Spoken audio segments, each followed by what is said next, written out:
Good morning, students. Today I am going to discuss next topic of fourth chapter, that is predicting hybridization and shapes of molecule and ions. Hybridization ये निकालने का another method है 1/2 number of valence electron in valence shell of central atom plus number of monovalent atoms surrounding central atom minus charge on cation plus charge on A9 CH4 लेते हैं हम 1/2 फार्मूले से है इंटू 4 बैलेंस इलेक्ट्रॉन में carbon के plus 4 4 hydrogen surround कर रहे हैं कैटाइन और एनाइन पे कोई चार्ज नहीं है तो 0 1/2 इंटू 8 कितना आ गया 4 जिसको सेंट्रल एटम को 4 एटम सराउंड करते हैं कोई लोन पेयर ना हो उसकी शेप कौन सी होती है टेट्राहेड्रल और हाइब्रिडाइजेशन कौन सी होती है sp3। इसी तरीके से आप बहुत सारे एटम्स के हाइब्रिडाइजेशन निकाल सकते हैं। जैसे फॉर एग्जांपल आपने OF2 की निकालनी है तो 1/2 ऑक्सीजन के बैलेंस शेल में इलेक्ट्रॉन कितने हैं 6, ठीक है, और number of monovalent atom surrounded +2 तो कितना आ जाएगा 1/2 8 इंटू 4 तो इसके हाइब्रिडाइजेशन क्या होगी sp3, ठीक है। एक्सपेक्टेड शेप होगी टेट्राहेड्रल बट एक्चुअल शेप इसकी क्या होगी बेंट, ठीक है।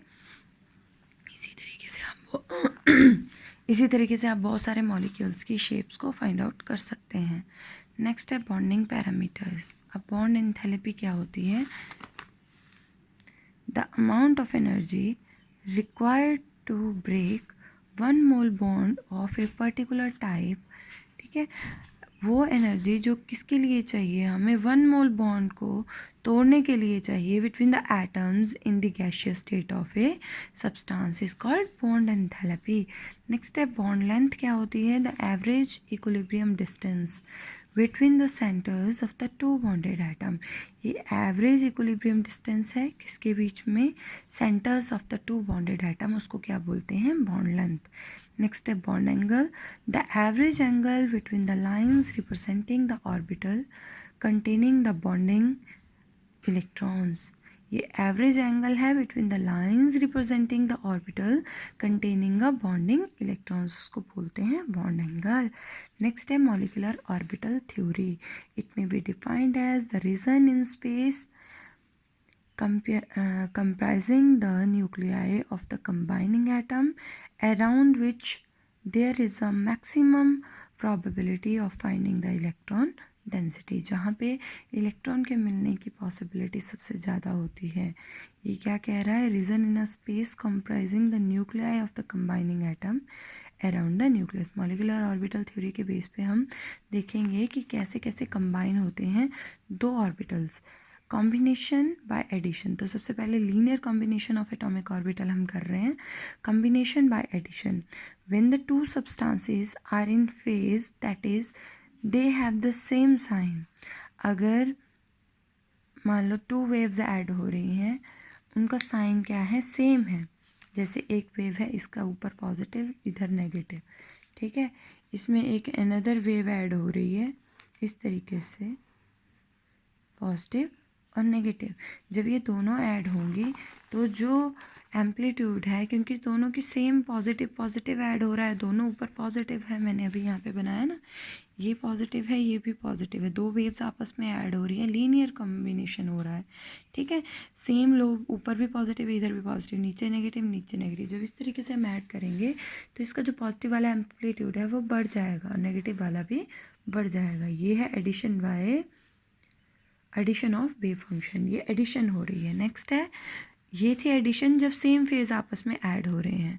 Combination by subtraction when the two electron waves are out of phase, वो थी सेम फेज यहाँ पे out of phase, they have opposite sign of the function then they will combine by subtraction. ये देखो अब ऊपर पॉजिटिव है ऊपर नेगेटिव है, नीचे नेगेटिव है नीचे पॉजिटिव है, तो यहाँ पे सब्सट्रैक्शन हो जाएगी, मतलब वेव जो एम्पलीट्यूड है वो डिक्रीज हो जाएगा, ऊपर वाले में से एक दूसरे को माइनस कर देंगे।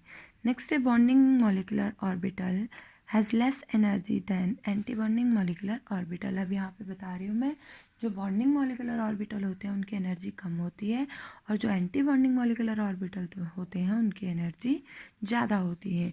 ये बॉन्डिंग मॉलिक्यूलर ऑर्बिटल है, ये एंटी बॉन्डिंग मॉलिक्यूलर ऑर्बिटल है। जिसकी एनर्जी कम होती है उसको हम पहले फिल करते हैं। तो नेक्स्ट है energy level diagram for molecular orbitals. अभी याद रखना बेटा, lithium beryllium 2 H2 positive, helium 2 beryllium 2 boron 2 carbon 2 nitrogen 2। In case this the orbital pi two p x pi two p y have lower energy. इसमें pi two p x और pi two p y की energy कम होती है, sigma two p z की energy ज़्यादा होती है। ये मॉलिक्यूल्स अपने याद रखने हैं। इनके केस में pi two p x pi two p y की एनर्जी लोअर और सिग्मा टू पी जेड की एनर्जी ज़्यादा होती है। अब आप सोच रहे होंगे मैम बता क्या रहे हैं ये, अभी बताती हूँ, अभी आपको यहाँ से क्लियर हो जाएगा। ये देखो बेटा, एनर्जी लेवल डायग्राम ड्रॉ करने के लिए अगर तो हाइड्रोजन के लिए ड्रॉ करना है, हाइड्रोजन के पास 1s1, एक हाइड्रोजन के इलेक्ट्रॉनिक कन्फिग्रेशन 1s1। यहाँ मॉलिक्यूल बन रहा है H2 दे रखा है तो 1s1, दूसरे हाइड्रोजन की 1s1, आपस में बॉन्ड बना रहे हैं। जब बॉन्ड बनाते हैं एक बॉन्डिंग मॉलिक्यूलर ऑर्बिटल बनता है, एक एंटी बॉन्डिंग। बॉन्डिंग को रिप्रेजेंट करते हैं हम सिग्मा 1s से और एंटी बॉन्डिंग को रिप्रेजेंट करते हैं हम सिग्मा स्टार 1s से। ठीक है, अब यहाँ पे 2 इलेक्ट्रॉन हो गए, 1 1 2। इसके पास ओनली बॉन्डिंग में इलेक्ट्रॉन होते हैं, एंटी बॉन्डिंग इसका खाली होता है। तो इसकी इलेक्ट्रॉनिक कन्फिग्रेशन क्या होगी, सिग्मा 1s2। ठीक है, तो बॉन्ड ऑर्डर कैसे निकालेंगे, bonding electron minus anti bonding. तो बॉन्डिंग में 2 है, एंटी बॉन्डिंग में 0 है, डिवाइडेड बाय 2, तो 2 2 इज इक्वल टू 1। तो हाइड्रोजन और हाइड्रोजन के बीच में ओनली 1 बॉन्ड बनता है, यही इसका बॉन्ड ऑर्डर है। अब नेक्स्ट है, और इसमें कोई भी अनपेयर्ड इलेक्ट्रॉन नहीं है, तो मॉलिक्यूल कैसा है, डायमैग्नेटिक। नेक्स्ट है हीलियम 2 पॉजिटिव। हीलियम 2 पॉजिटिव है मतलब एक हीलियम ने अपना इलेक्ट्रॉन लूज कर रखा है, हीलियम ने सॉरी हाइड्रोजन H2 पॉजिटिव है, ये गलत बना रखा है। H2 पॉजिटिव होगा तो एक साइड, चलो ठीक है H2 पॉजिटिव लेते हैं, यहाँ एक इलेक्ट्रॉन है, यहाँ पे 0 है, यहाँ पे कुछ नहीं है। ठीक है, यहाँ एक इलेक्ट्रॉन है, यहाँ नहीं है, क्योंकि H2 पॉजिटिव मतलब एक ने अपना एक इलेक्ट्रॉन लूज कर रखा है। तो सिग्मा 1s में एक इलेक्ट्रॉन है, सिग्मा स्टार 1s में कोई इलेक्ट्रॉन नहीं है, तो इसका एंटी बॉन्डिंग खाली है। यहाँ पे भी अनपेयर्ड इलेक्ट्रॉन है, तो देखो एंटी बॉन्डिंग में 1 माइनस 0 डिवाइडेड बाई 2 1/2, तो 0.5 हो गया इसका मैग्नेटिक करेक्टर। इसी तरीके से आप 1 1 वालों का इस तरीके से फाइंड आउट कर सकते हैं।